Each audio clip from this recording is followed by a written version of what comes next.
Greetings and welcome to Everybody's Business, a podcast from the National Entrepreneur Center located in Orlando, Florida. My name is Jerry Ross. I'm your host, and I am the president of the National Entrepreneur Center. In the studio with me today is the lovely, talented, and acerbic Rachel Matson. Say hello, Rachel. Hello, guys. Great to be here. Rachel is one of the customer experience specialists here at the National Entrepreneur Center, which means it's kind of like air traffic control. She keeps everyone on the right path and from crashing into each other, but she's also one of the few people that can keep me on time and in line. So glad to have you here with us, Rachel, in the studio today. Thank you, Jerry. I appreciate the opportunity. You betcha. Today's business topic is expenses. We're going to talk about expenses. I'm sure you don't have many expenses, do you? Grocery bill's been high lately. That's right, with the pandemic, right? Yeah. Expenses are like weeds. They grow everywhere, and if they're not tended to, they can take over not only a garden, but they can take over your business. So it's important for every small business to manage your expenses. It's also a way to ensure that you maintain profitability, because every dollar that you cut in expenses drops immediately to your bottom line. So if let's say you wanted to make an extra $100, you may have to sell $1,000 worth of product at a 10% profit margin to make $100. But if you cut $100, which you can do today, that drops immediately to your bottom line. And so expenses are the quickest way to increase your profitability. It's the quickest way to put money in your pocket.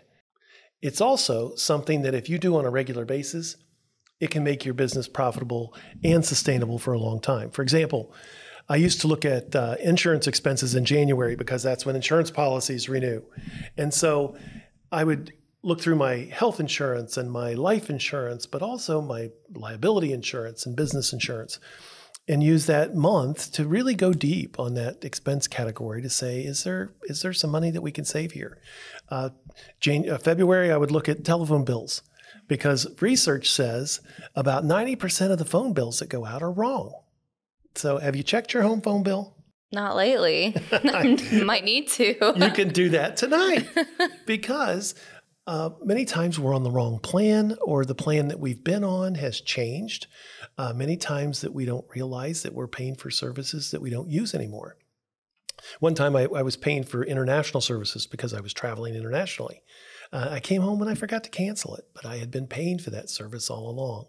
And so whether it's personal or whether it's your business, pay attention to your expenses, because that's the quickest way to lower your operating costs and increase your profit. So you can do that tonight when you go home, right? Yeah, definitely. I need to now. I do that regularly, but that's a smart thing to do, not only personally, but for your business. And that is today's business topic. So Rachel, who's our guest today? It is Tanisha Gary from the African American Chamber of Central Florida. We're going to take a break, and then we'll be back with our guest today, Tanisha Gary from the African American Chamber of Commerce of Central Florida. The National Entrepreneur Center has made it easy for you to learn business principles from anywhere at any time with NEC Online. As a supplement to all the great resources at the National Entrepreneur Center, you now have free access to over 300 learning modules that you can access at any time. Thanks to the generous sponsorship of Wells Fargo and our partnership with The Lonely Entrepreneur, you can access this powerful online learning platform for free. Learn on your own time and at your own pace. Access product reviews and participate in weekly group coaching opportunities. Right now, the only thing missing is you. So check out our online learning platform today at nationalec.org. That's nationalec.org. Did I mention it's free? And we're back. Today's guest is Tanisha Gary. She is a consummate business professional and accomplished attorney who is the president and CEO of the African American Chamber of Commerce of Central Florida, which is a leading advocate here in our area for business development and economic empowerment. As head of this dynamic organization, she's responsible for cultivating strong relationships with community stakeholders and corporations around the area to enhance opportunities for chamber members, but also to build a strong and inclusive community. Tanisha oversees all the outreach activities for the Chamber, which encompasses 6 counties. She ensures the Chamber's voice is included in those important conversations around economic development and community conversations that build impact throughout Central Florida. Prior to being named president of the African American Chamber of Central Florida, she was the principal of her own law firm, so she is an experienced entrepreneur, which dealt with all aspects of litigation, including wrongful death care and medical negligence. Tanisha was recognized recently by Onyx Magazine as one of the 2020 Women on the Move. She's an active member of many civic organizations and professional organizations, including the Boy Scouts of America, Central Florida Council, Orange County's Dr. Martin Luther King Jr. Initiative as the Diversity and Inclusion Chair, the Orange County Convention Center's Citizen Oversight Committee, and the Florida Association of Chamber Professionals. She is a graduate of Spelman College and the Quinnipiac University. I love to say that name. Quinnipiac University School of Law, and she enjoys traveling, reading, banking, yoga, and spending time with her son. So it's my honor to welcome Tanisha Gary to Everybody's Business. Good morning. Good morning, Jerry, and it's my honor to be here. Thank you so much for having me. Well, I was doing the research on your background, and it's quite impressive. And as I've told you many times, it's so great to be working with you as part of the National Entrepreneur Center here. Thanks, Jerry. And as I've told you many times, the feeling is mutual. I love what we're doing at the National Entrepreneur Center together. That's right. We got a mutual love fest going on here because absolutely, we do. Working together has just been amazing. So first of all, tell me about the Chamber and what you do at the Chamber and how it works. Absolutely, Jerry. So our Chamber has been around for over 75 years here in Central Florida. We're located in the National Entrepreneur Center with you under your leadership at the Fashion Square Mall. And primarily what we do here is in Orange County, but we also have the blueprint of Osceola, Seminole, Volusia, and Brevard counties as well. So we are the preeminent voice and advocate for Black-owned businesses here in Central Florida, where we help them with a variety of things such as access to capital, entrepreneur training and development, supplier diversity, networking, and just other opportunities. So we want to be that one-stop shop that they can come to. And if we can't help them, then we make the connections and put them in the right direction. And so you don't actually make loans at the Chamber, but you can connect people and get them ready so that banks can follow through and get them access to capital. Absolutely. We work with Axion, who is, of course, a part of the National Entrepreneur Center. We refer our members to Axion, as well as BBIF, the Black Business Investment Fund, and all of the banks that are members of our Chamber. We have JP Morgan Chase, Truist, formerly BB&T, and SunTrust. We have McCoy Federal Credit Union, Fairwinds. All of those are members and they're invested in our Chamber, so we are sure to connect our members. We also have a new initiative that we're starting with Fifth Third Bank, where we will be providing one-on-one technical assistance so our members can sign up for a one-on-one virtual meeting with the financial advisor from Fifth Third Bank. Wow. We also have Wells Fargo. They are launching with us a 3-part boot camp that will start in October for our members, just to learn more about the services of Wells Fargo and a variety of services that they have to offer. And so having been an entrepreneur yourself, being a member of the Chamber gives you a feeling of not being alone out there, of having someone that kind of understands what you're going through and having access. So speaking on as an entrepreneur, what are all the additional benefits of being a member of the Chamber other than just having access to some of these technical resources? I think building those relationships, like you just said, it can be a lonely world being an entrepreneur, and you may feel like you're in it by yourself. When you work in a corporate environment or any other type of environment, you may be able to look around your cubicle or come out of your office, walk down the hall and bounce ideas off of folks. And when you're working alone and by yourself, or even just in a small business, you may not have those resources. But through a chamber and getting connected, you meet folks who are going through similar, situations as you, or if they're not going through it, they've been there or they know someone who has been. So you'll be able to have those folks to bounce ideas off of, get advice, the resources that are available. So it's just a good way to connect with folks that are, have been through it or are going through it and can give you advice and kind of be a listening ear. Well, and sometimes, especially having been an entrepreneur myself, it gets lonely, and you say, there's no book on how to do this particular job or make this particular decision. So having access to others that even sometimes it's not necessarily what to do, but it's what not to do. Yeah, that's just as important, isn't it? What not to do. Exactly. That you say, I don't have to live through that pain that someone else lived through. I've watched the chamber here grow under your leadership. I've watched the events that happen. And so being in that kind of situation where you have people who are advocates for you, they've been there, done that, and they don't work for you. So sometimes when you go to the folks that work around you as a small business person, they're going to tell you what you want to hear because they love you and they want you to be successful. So some of that experience and access to acceleration, where you may spend months looking for a connection or looking for someone that you've been trying to connect with. And at the chamber, I see those connections happening here every day. Jerry, that's true. We just hosted our first business conference in August. And on the second day of the conference was the supplier diversity matchmaking, where chamber members who were certified MBEs could be matched with corporations as well as governmental entities.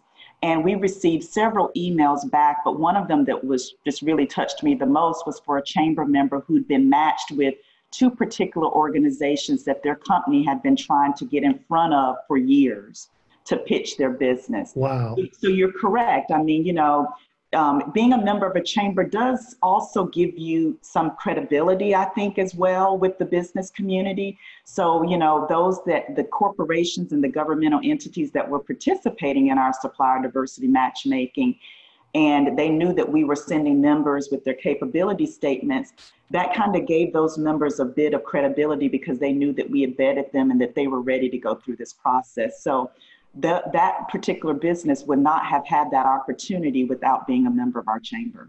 Tanisha, I want to circle back to a term you used, MBE, so that we can define that for our listeners, but also define what it's meant by a minority business.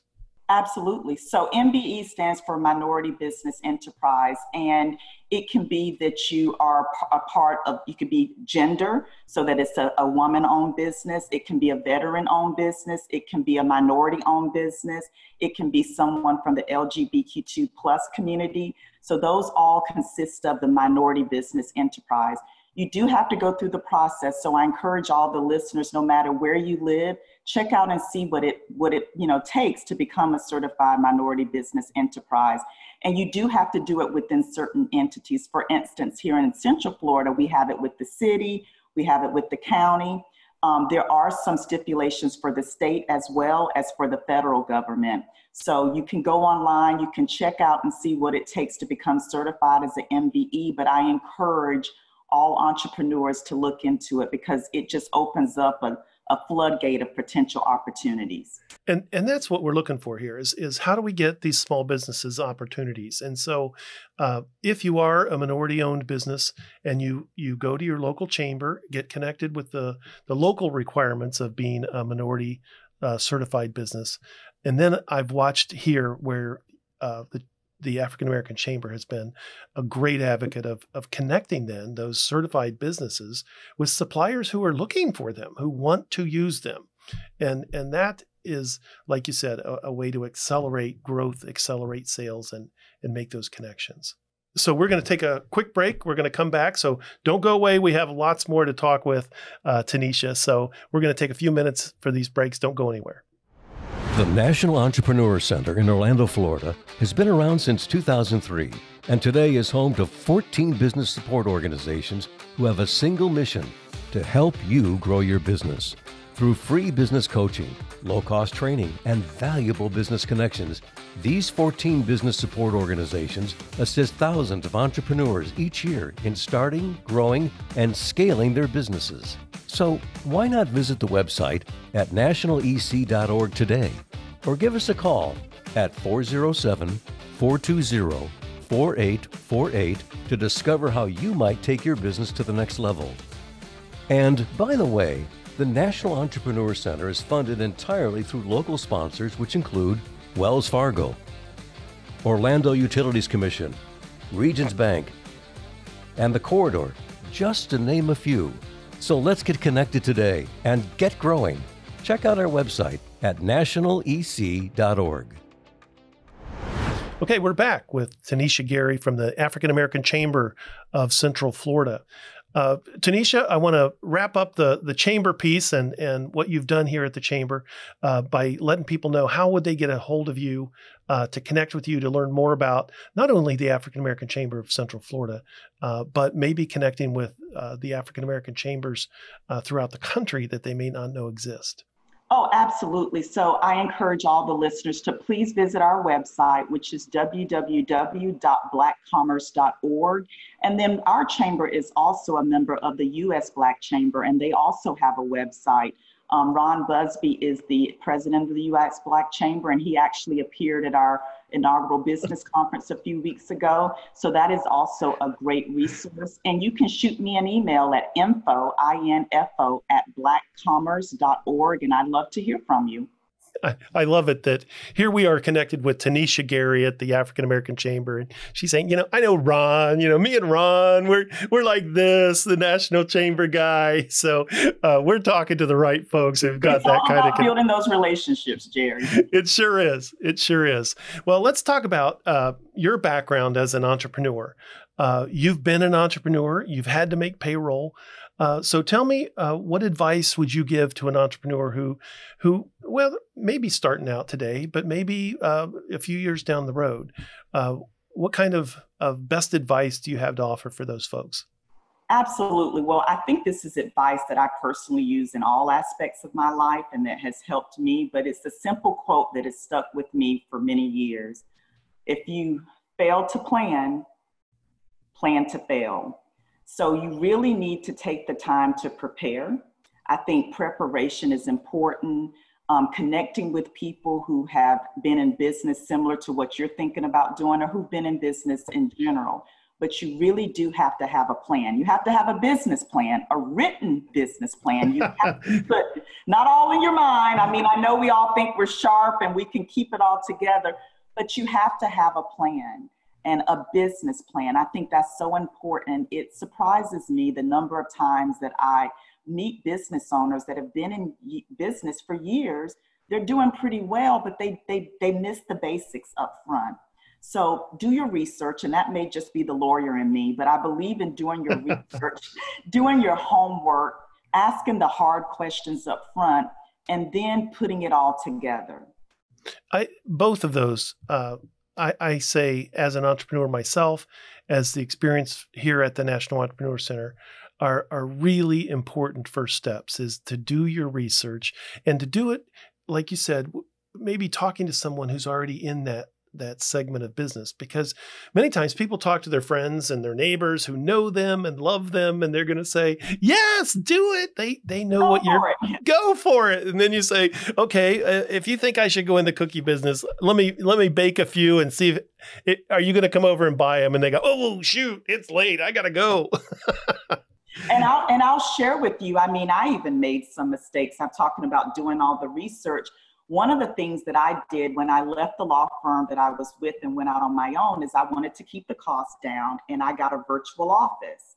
So when I closed that practice to come to the chamber, what I realized, and if I had done a little more research and read the fine print, none of my mail could be forwarded from that virtual office, because that was a suite number that was shared by everyone. And so the post office could not just forward the mail that was coming to me. So that created a lot in the transition for me when I was closing down my practice, to know that my mail could not be, forwarded.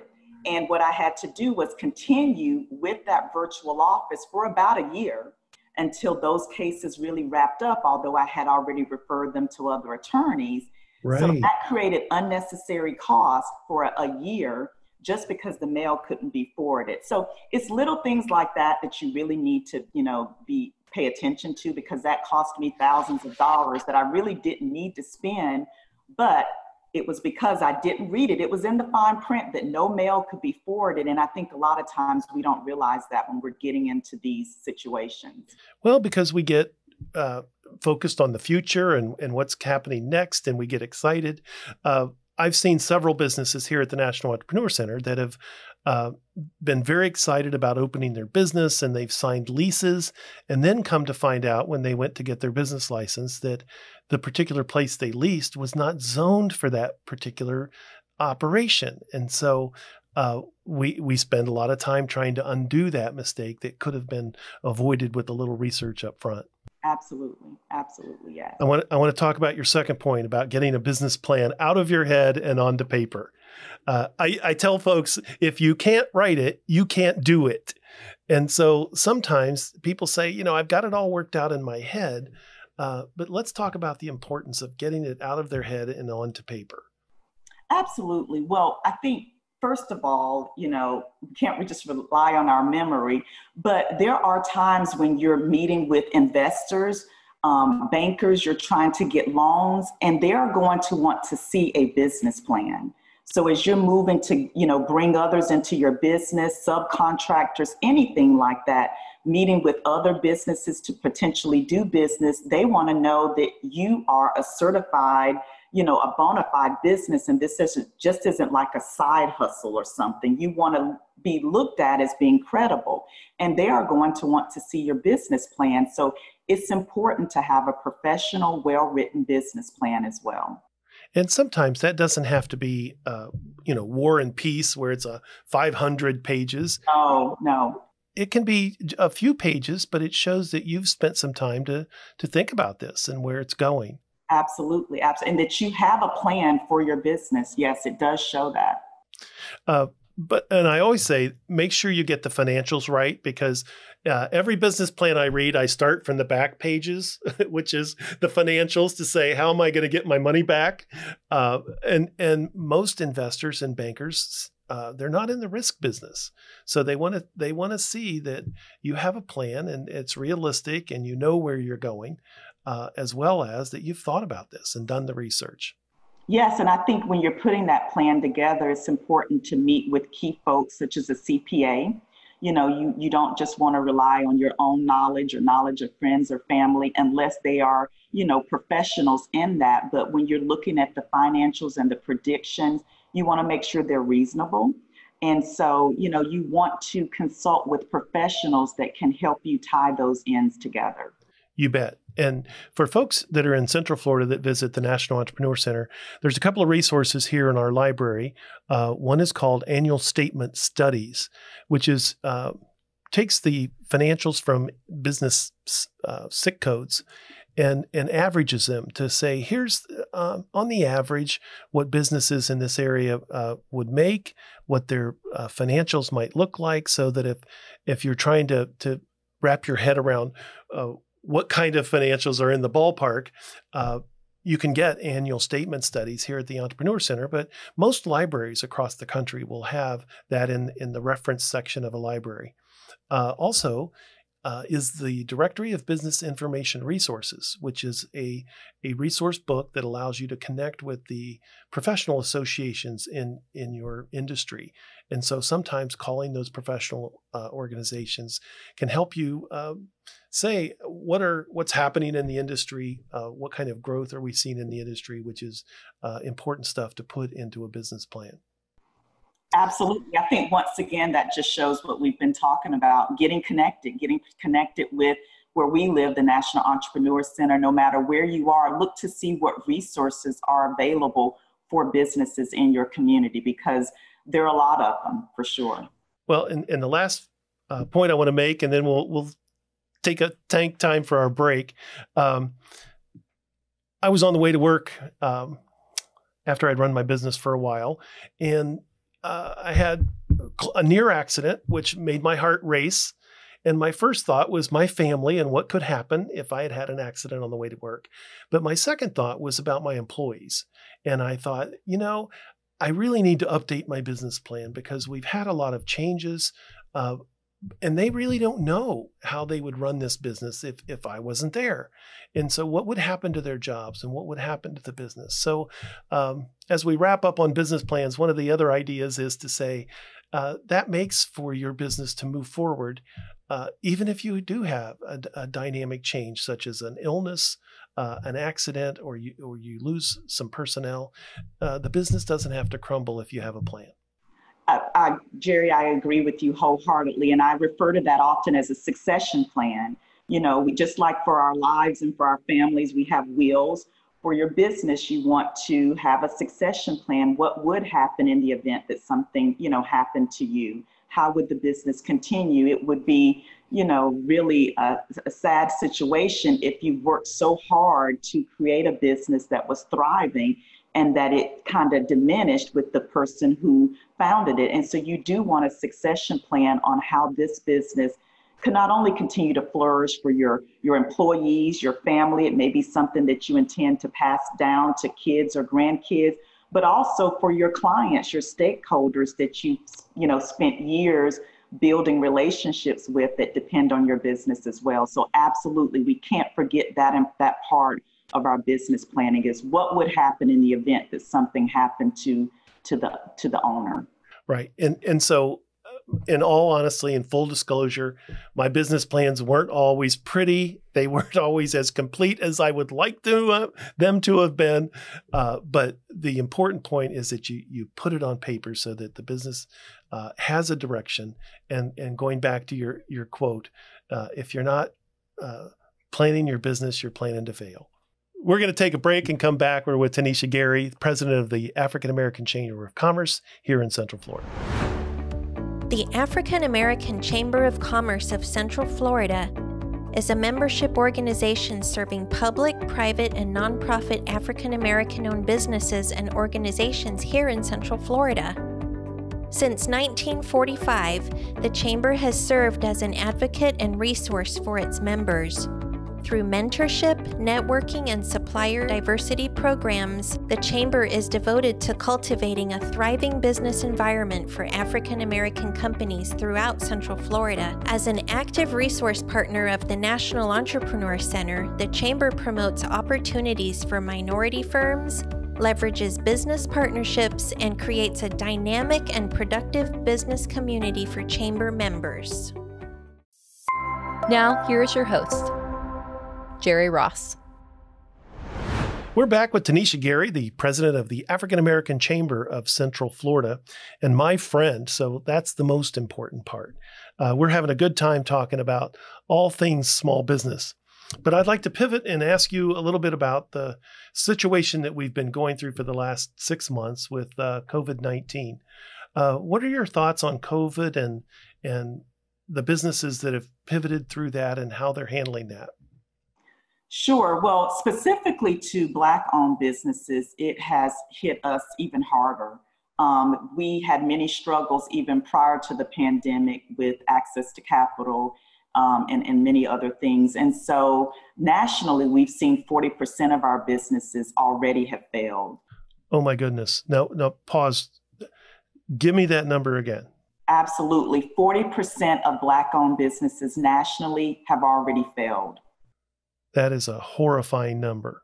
It is horrifying. So, with that and with those that are here that our chamber supports, and we've been really, I'm proud to say that throughout COVID, of course, first and foremost, we've looked at our chamber members, but we have opened all of our webinars to anyone, member or not a member. They've been invited to attend. And as I've said to you many times, and I think you have seen this as well, and so has our partners, the attendance at the webinars has just been astounding, more so than it was in person. So we're happy and we're proud of the work that we're doing to assist businesses here in Central Florida through this time. But what I tell all business owners is work hard and plan to rebound as much as you can. That's all you can do right now is put in the work.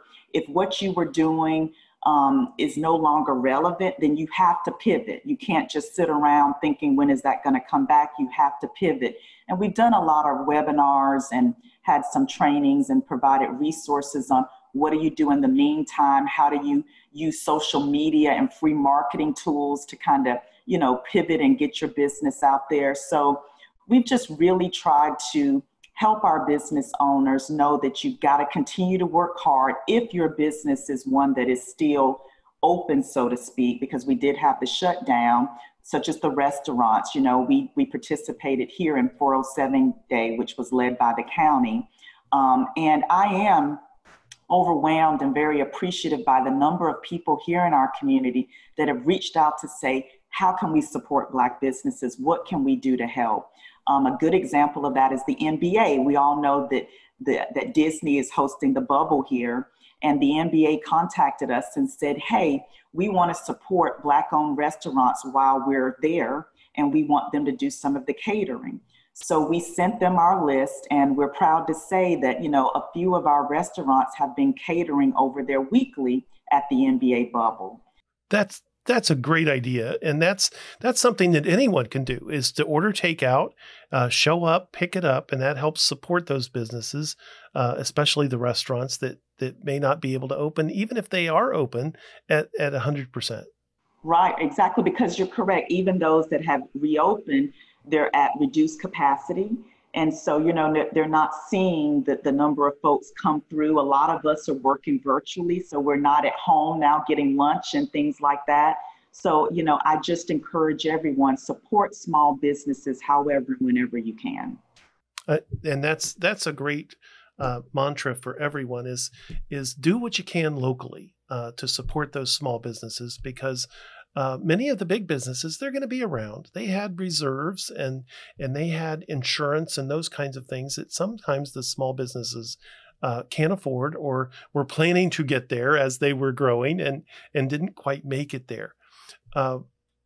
Is there anything that an entrepreneur should be doing? One thing that they have to do immediately right now today, or something that they should not do during this time?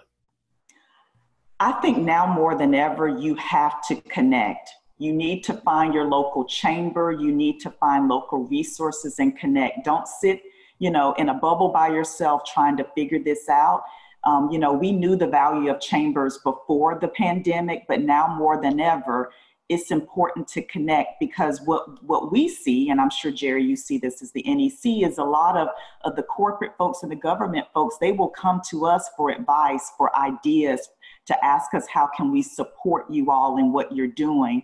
And if we don't know about you or your business, we can't help bring you in the fold and make those connections.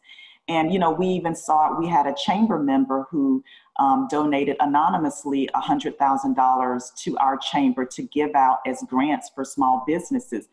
And that business owner who donated the money for the grant didn't really want to be involved, really left it up to the chamber, but just said, number one, they should be a member of the chamber. And number two, I want to make sure they've been in business and, that their business, this money will help them succeed. And it's not something that's just starting, but like more of an established business that have been in for 2 years. But it was only members of our chamber that could benefit from that grant. So again, I always like to say membership has its privileges. So look into your local chamber. They're everywhere. There's many of them, and you can belong to more than one, if Absolutely. So that is what I tell business owners now, is make sure that you make those connections, because now more than ever, it's extremely important. It's actually vital. And that's what we found, is people have to engage. You may be working remotely, but that doesn't mean that you have to be alone. You have to engage not only with business connections, but with your employees, because if you're feeling lonely or stressed, your employees are feeling lonely and stressed. Connect with your clients. They may not be ordering from you today, but keeping that connection and making that a relationship will help you as we do rebound from this, because a sale will pay you one time. A relationship will pay you for a lifetime. And so this may be time where you have time to reach out to those clients and you're not so busy, so that you can say, how are you doing? And hearing about your clients and your your employees, engaging with the community. And that is what will enable you to see what's happening out there in the community so that you can pivot. Although many of us thought this was going to be a week, and then it was like, okay, maybe a month. I had a business person tell me about a week ago, I have pivot exhaustion. I have been pivoting so much to keep this business going that I am exhausted at pivoting. So this is a time when those entrepreneurs have to engage. That is a primary goal for each individual business, to say, engage with your community, engage with your clients. And Tanisha, I don't want to put you on the spot, but I do want to address what's going on in the country today with social justice, with Black Lives Matter. As the president of the African American Chamber, can you speak to some of the issues that are happening and what keeps you up at night? Oh, absolutely.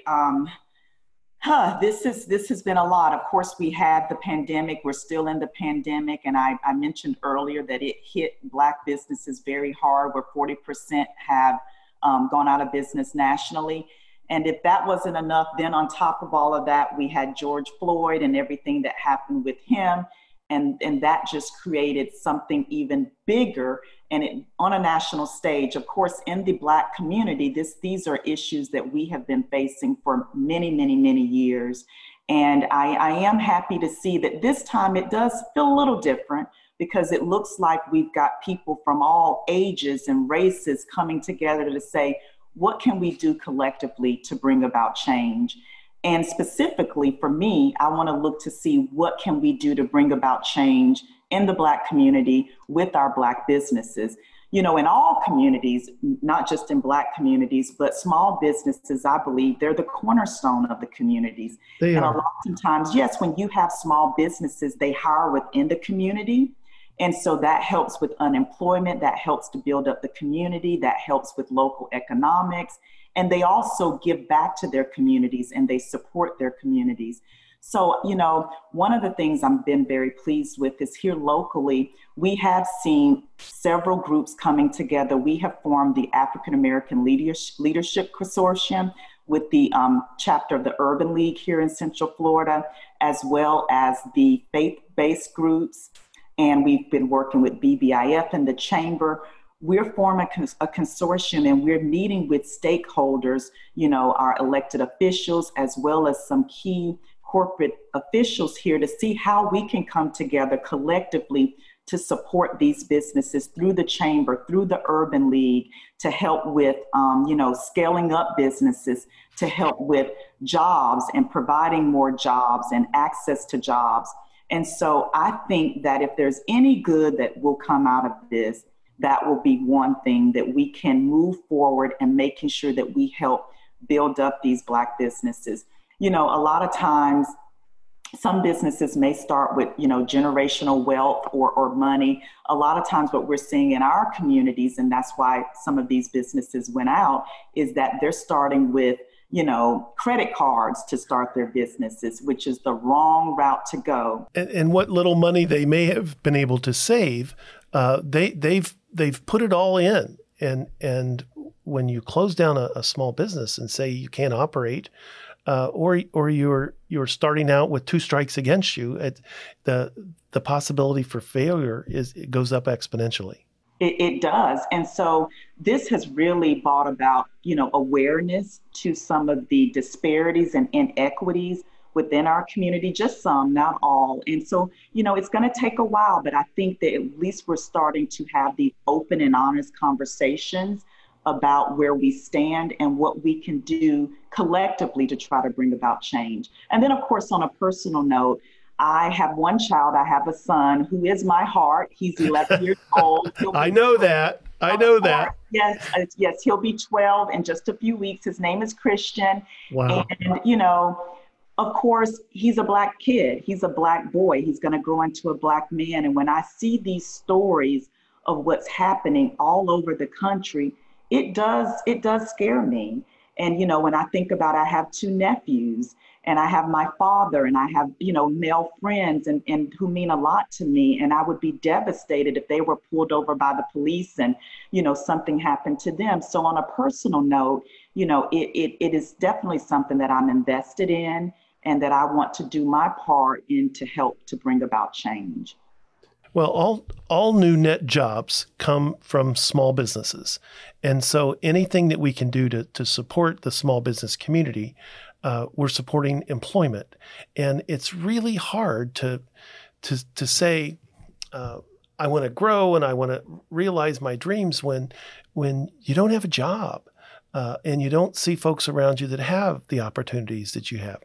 I appreciate your leadership in this community for verbalizing the message, but also for picking up the banner to lead the community, because I grew up as a poor white kid, and I had opportunities that were given to me that maybe other folks don't have and other kids don't have. And so recognizing that, it's been an educational experience for me to hear some of those things that are going on in underserved communities that we can help with. And so I think part of this whole social justice experience that we've had has been education for a lot of folks that said, I didn't know, or I didn't have any idea this was happening, but also giving us education on what we can do to help. I agree. And if I can just expound on that for a second, a lot of what faces, I think, impoverished communities, of course, it comes down to economics. Lack of access to good health care or any health care. And we saw that with the pandemic, where we see that it's affecting minorities at a higher rate because often they have a lot of pre-existing, conditions as well, but even affordable housing, education. And so in order for us to improve those things, we've got to give those communities the tools that they need to do better, to have jobs, to be able to open businesses, because that's the only way that they're going to improve all areas of their lives. I speak all over the world now, and part of the message that I bring is the way you break the cycle of poverty is to teach people to own stuff. If you can own things, you can build wealth and you can break that cycle of poverty. So thank you for what you're doing, especially during this time of pandemic and this time of social unrest, to not only lead our community, but to lead that conversation nationally. Thank you, Jerry. I am trying to do my part as you and all of us in the community. So, it's baby steps, but we're going to get there. That's right. I'm behind you. I got your back. I love it. Thank you, my friend. That's right. And speaking of backs, we'll be right back. As we go through this year of the pandemic, many of us thought that would only be maybe a few weeks, maybe a month. But now that it's gone on for months, people are realizing that maybe we're not going to be doing business the way we used to. Maybe business has changed forever. Whole workforces have pivoted to working from home. Schools closed, businesses closed, live events canceled. COVID-19 has pretty much turned our daily lives upside down. Dealing with a global pandemic has also made us rethink how we do everything. Schooling our children to serving customers, it's difficult. Any kind of change is difficult. But when you add to that all the uncertainty that comes with an unpredictable virus, a virus that could be fatal, it's no wonder that folks are feeling a bit stressed these days. So if you are feeling stressed right now, it's okay. You're normal. What you need to know is that you're not alone. Most everybody today is feeling the stress of the situation. Maybe in different ways, maybe with different circumstances, but believe me, everyone has been affected. It's okay not to be okay right now. You are allowed to take time for you to regroup and to recharge. I think there are some aspects of what we've found from working remote that are good, that we've learned to use different technology. We've learned new ways to stay in contact with each other and with our clients.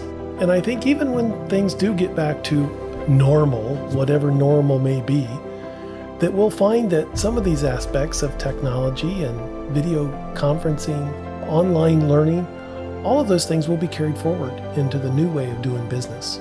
Remember, in times of chaos, there is always an opportunity.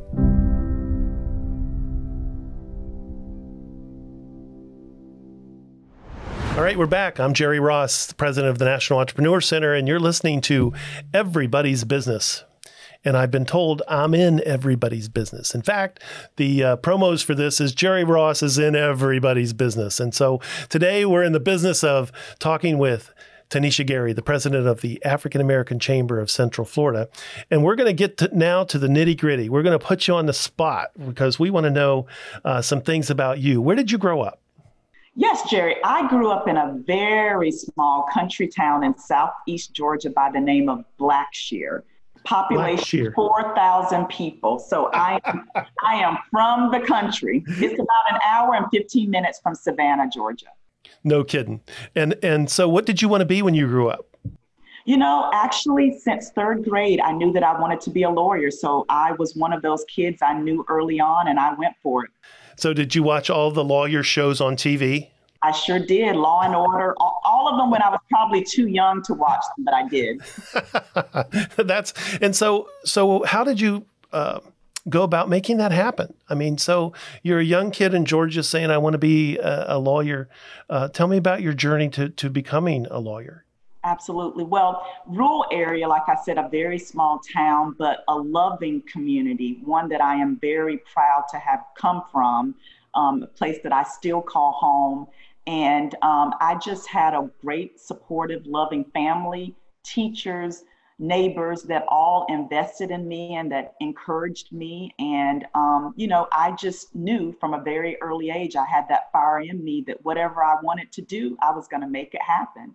And so I'm a person of faith, and with, the love and support of God and my family and friends, went to undergrad, as you said, went to Spelman College, which is a historically Black college and university, and a very great supportive environment there where, 95% of us went on to obtain our JDs, PhDs, MDs, MBAs.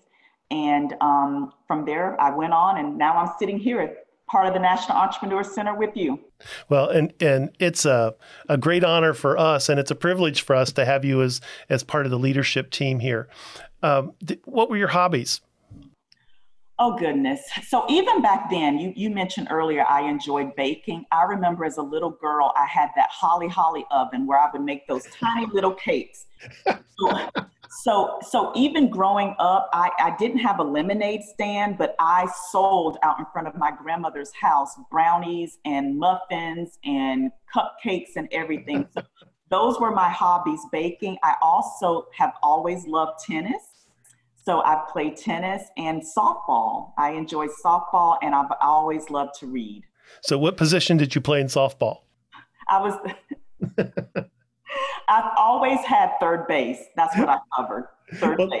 And that's a hard place to play because when someone hits hot down the line, you got to have the glove. Absolutely. I played catcher because that was where I was allowed to talk a lot. That was the perfect spot for you. That's right. I've always had that ability or curse is that I can't keep my mouth shut. So it's not a surprise that I'm here talking. Tell me, was there one person that made a difference? One person that was a mentor, or did you have a whole team of mentors? I did have a team, but if I had to choose one person, I would say wholeheartedly it was, and still is, she's still living today, 95 years old, my maternal grandmother. I spent a lot of time with her. That was back before kids went to preschool as much. Sure. And so I was at grandmother's preschool, watching the soap operas sometimes during the day. You can learn a lot from a soap opera. Learned a lot from the soap operas, but she really invested so much in me. And even today, I still call her. We speak every Sunday. And she really just, I believe, a lot of the core values that I have that I've kind of brought over from my personal upbringing and my personal life into the business setting as well came from her. So definitely, I think if I had to choose one person, it would be her. If you could choose one person from history that you could go back and have a conversation with, who might that be? Her parents. I mean, of course, she's told me stories, but just really wanting to know that desire of where we came from. So, any of my ancestors to be able to talk to know about those early days when we were brought over from another country. I would love to really, to know my story, because I really don't. It's somewhat incomplete. And so, when I talk to my son, and although I lead with the heart, I always let him know there's no room for excuses.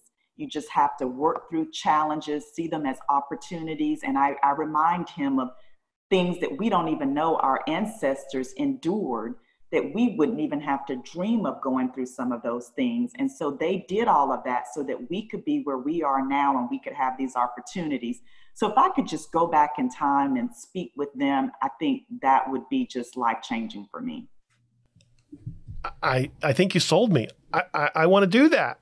Yes.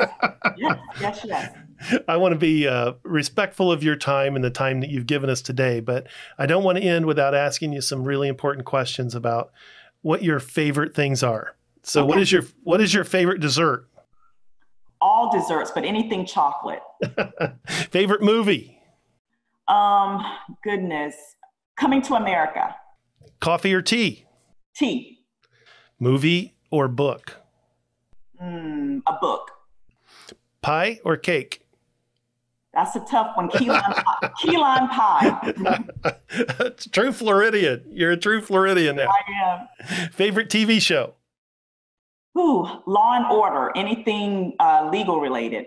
I was going to guess that. Yeah. I also love HGTV, though. When they do those home remodels, I love HGTV. I can't believe that they can redo an entire house in an hour. It takes me an hour just to find my tools. Exactly. So if you're going to go on vacation, do you go to the beach or the mountains? The beach. Ballet or opera? Ballet. Beer or wine? Jerry, get ready for this. Neither. I don't drink. Oh. So Is this the first for you? Iced tea or lemonade? Both, and Arnold Palmer. That's an attorney, I tell you. Both. It depends. It depends. Exactly. Well, I want to thank you for your time that you spent with us today. Would you come back and talk to us again in the future? I would love to anytime, Jerry. Again, thank you so much for having me. It's just really great working beside you at the National Entrepreneur Center and just making a difference in our community. So thank you for your leadership and everything you're doing to support businesses. Well, thank you for what you're doing in leading the charge at the African American Chamber of Commerce. We're going to wrap it up. Don't go away. We'll be right back with a few final words.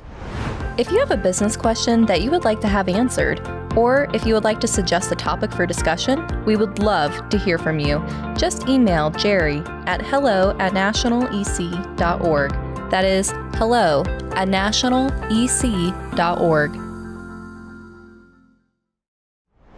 And we're back, and we're bantering. Is that correct? That's a new word that we've learned today, right? Yep, banter.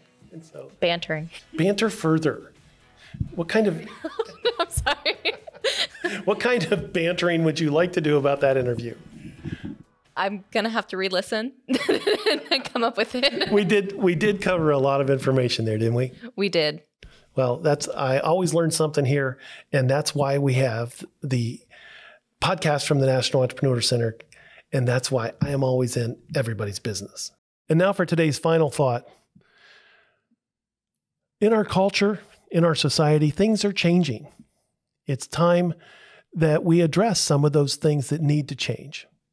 As we get older, sometimes we resist change. Everybody resists change because change is hard.